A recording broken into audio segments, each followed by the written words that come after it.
Okay, hello. So now we're on to a video that's going to kind of explain how our statuses work a little bit more and how the action plans also take effect. So we have a ton of action plans, so I most likely in this video won't be able to touch on all of them. The action plans really are dependent on basically the status that the lead is in and how we utilize it. So, for example, which I'm probably not going to cover today in this video, if you were at an open house and were generating business by capturing the leads that attended the open house and they weren't represented by an agent, those leads we can assign them to automatically come into your CRM by just filling out the open house form, the registration form when they enter into the house, and then we can make sure that they automatically assign to an open house campaign. There's also expired campaigns, for sale by owner campaigns, door knocking campaigns, several different campaigns. It's endless. We can also add more campaigns, but we're just going to go over some of the basic campaigns that you'll be using on a daily basis when it comes to navigating through your new leads. So just to kind of understand when we go through how the action plans are assigned, I just figured it's good to kind of understand what the consumer is seeing on the front end prior to that. So oftentimes most of our paid ads, whether it's through Google or Facebook or social media or wherever it is that we're targeting ads for our leads, we usually will always direct them back to our homepage of our website. So most of the time we'll have the website take them to maybe a specific community we're advertising or a specific property we're advertising. So in this case, I'm just going to say that pretend we're advertising this property on Conrad Court. So they'll click into the ad, and immediately upon clicking into the ad, before they can see more about the property, it'll ask them to sign in or register. So most people will be able to register under their email account, or they can select different options such as, sign up under my Facebook. So that's ultimately how we're able to collect their information. With every lead, you'll have an email and a phone number. Obviously, it's up to the lead if they're giving correct information, but we'll cover that in a second. But if they do give bad information, such as a bad phone number or bad email, we'll immediately be able to change their action plan over to a campaign that focuses on getting their correct information. So right here, I just signed up. So as if I was a new lead, I now have an account. They're able to go through, kind of create saved searches. They're able to favorite certain houses. If they do favorite a house, they're able to get property notifications now moving forward. So if Conrad Court ever has a price drop or changes status into like a pending or an under contract status, I'll be able to get a notification now using this website. They're able to schedule property tours, email the agent that it's assigned to, because we do have lead routing rules. Immediately when they do enter their information and now are in our database as a new lead, they'll be assigned to an agent. And depending on what agent was up next, we'll get that new lead. So now when you go into it, you have a new lead. It hasn't ever been touched. They sign up for the website. I kind of want to go over what new leads generally see. So with the current kind of regulations and laws in place, they've changed over the last couple of years a ton.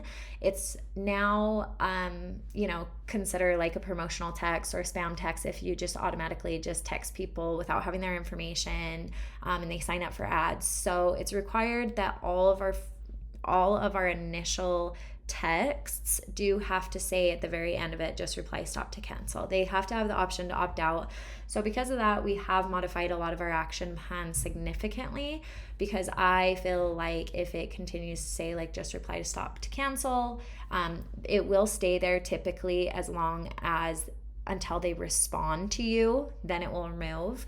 But this has increased, these law changes have increased people to immediately opt out of messages from us. So because of that, a lot of our action plans have now been changed so that the agent is reaching out directly through their personal cell phone. It looks a lot more personable, has higher answer rates. So we'll go over that, kind of explain how that works also. So initially when a lead signs up, we do have them on a registration action plan.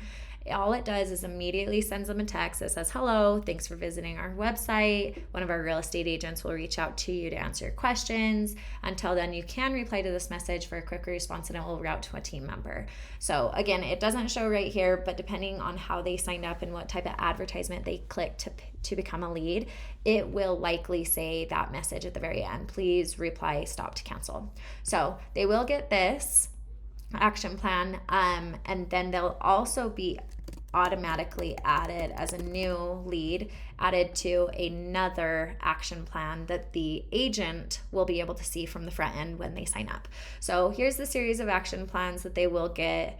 We try to call our leads at least, about at least 6 times in the first essentially like week and a half of them registering. And that's what this campaign is to help you do. So essentially right when they sign up, you will see that auto text did send out.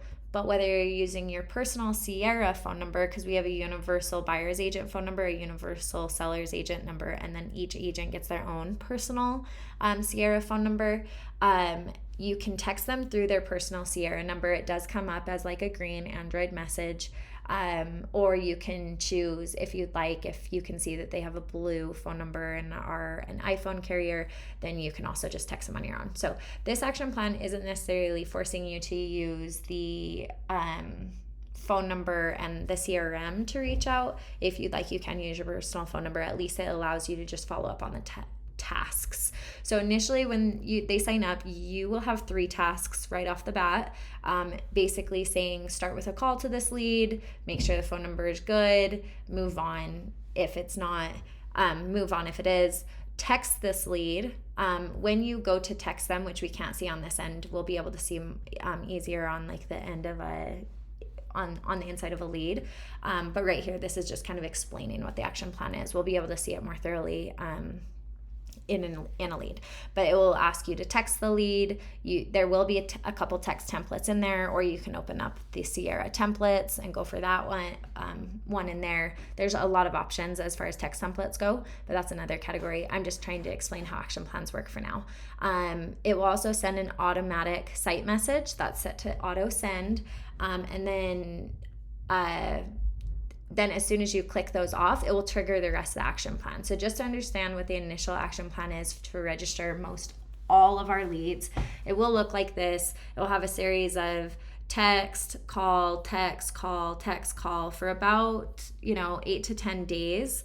And then the last option is basically reassigning the lead a new status, putting on the proper tasks, future action plans, and tags, so that it doesn't flag in our system as a lead that maybe fell through the cracks that wasn't noticed. Because our our assistants are monitoring all the leads that come through, because oftentimes you might finish calling them or have a conversation with them and then forget to task to follow up. They're monitoring on a daily basis that doesn't happen, and will notify you if it did, so that you can make sure to follow up with that lead that maybe you forgot to put on an action plan or task. So